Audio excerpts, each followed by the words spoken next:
We are back with another video of Balatro. Last time I did Perkio and the audio was a little bit of a problem. I think it was too quiet, but hopefully we got that covered this time. Oh yeah, in the last video I said that soul cards can appear in spectral cards and I got one from an Arcana pack because of a voucher. Turns out that was false, and you can get soul cards naturally from both of those packs with a very large percentage of 0.3%. The voucher just lets you get spectral cards from Arcana packs, so yeah, thanks for the commenters in the last video to point that out. Anyways, I'm gonna cover Triboulet, and this time it's a little bit complicated. What do I mean by that?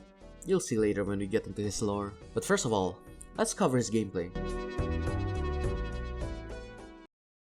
Triboulet can be obtained by a random chance from a soul card, just like the other legendary jokers. His ability is to give ×2 mult whenever there are kings or queens that are scored. He's probably one of those OP jokers that you can get in the base game Balatro. His ability literally fits in any deck and will always be useful in any situation.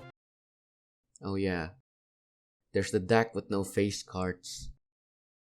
I mean, if you somehow got Triboulet in the abandoned deck, which is too much math to be mathing, but probably a very small probability of happening, then I guess it's just not meant to be, I suppose. But I think it'll be even more funny if someone somewhere got a Triboulet while using the erratic deck. At that point, the game itself is saying go fuck yourself and die in a hole, or a local funk is watching your stream or something. But besides that, Triboulet synergizes very well with jokers that triggers face cards like Suck and Buskin. If you've got Triboulet combined with any sort of combo that's good with him, then you're basically guaranteed to beat the final ante and maybe go on a little bit more. Well, almost guaranteed. But all in all, Triboulet is insanely good and is one of the few jokers that can help you reach infinity if you so desired. Well, that's his gameplay done. Now let's go to the lore. Now then, this is kinda confusing. Why? Well, because after some research and digging, there's a shit ton of Triboulets. And what I mean by that is, Triboulet's history is fucked.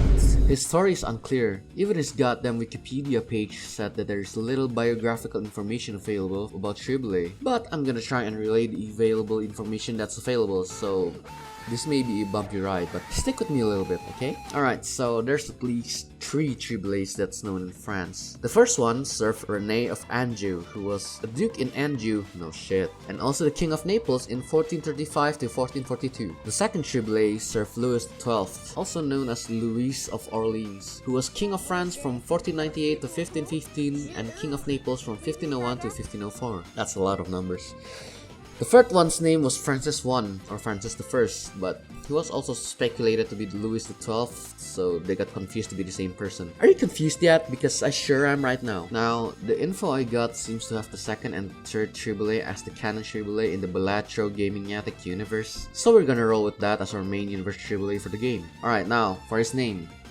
He's called Nicolas Ferial, or La Vevrial if you want to get TF2 spy with it. He was birthed from the ovumous push juice of his mother's in 1479 and somehow found purpose in clowning for King Francis I. He kept him on the court with a guy called Francois Boussier, the governor of Triboulet, whatever the fuck that means, and with his brother Nicolas La Furial. Wow! Great naming sense for the 1500s. Triboulet, according to Jean Marit, who was a poet, nerd, and historiographer, which is, in modern terms, is Miss Adams, who lets you pass history class with writing nonsense in your exam. Wait, where was I? Oh yeah, according to him, Triboulet had Down syndrome.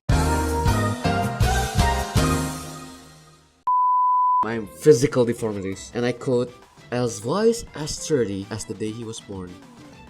He had the hunchback of Notre Dame. When he died during the reign of Louis, Marat wrote a lengthy epitaph, which is the writings you see on the dead person's grave, like rest in peace or loving husband and father. He wrote about Triboulet's talents as an entertainer, mime, dancer, and a bad musician, and above all, a man of words. Bro was basically Dream but not a guru. Or was he? Well, we don't know, but he might be. Who knows? Nobody had cancel culture in the 15th century. Well, I guess there was, but after he died, Triboulet somehow quickly became a popular fictionalized character to many anecdotes and stories and such in the French past. His shit was so good, even Italians tried to steal his story for their own. Anyways, he appeared in a bunch of plays and media, which I'll show here because I don't want to pronounce all of this French shit anymore. And yeah, that's it. That's Triboulet. I said in the last video that I hope the game mechanics were related to his lore, and I think it's true for the Jokers. Last time, Perkio copied consumables because he liked alcohol. Now for Triboulet, he gave 2 times malt for kings and queens because in one of his stories, a court jester slapped the kings on the buttocks. Wait, what the fuck? Okay, so basically, after he did that for reasons that I do not know of, the king will allow him to live if he can say an even more diabolical answer than the act of slapping the king's cheeks itself. This motherfucker said, "I'm sorry, your majesty, I mistook you for the queen." Bro was on death's door and proceeded to double down his fate. I mean, you gotta give him credit for that. My bitch ass would have probably bailed out of the courtroom and prayed the ops don't get to me first. Oh wait. Slapping the king's ass. Doubled down on it as a joke.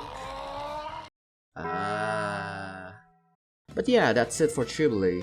I don't believe in begging for subs and likes, but thanks for watching. Bye bye.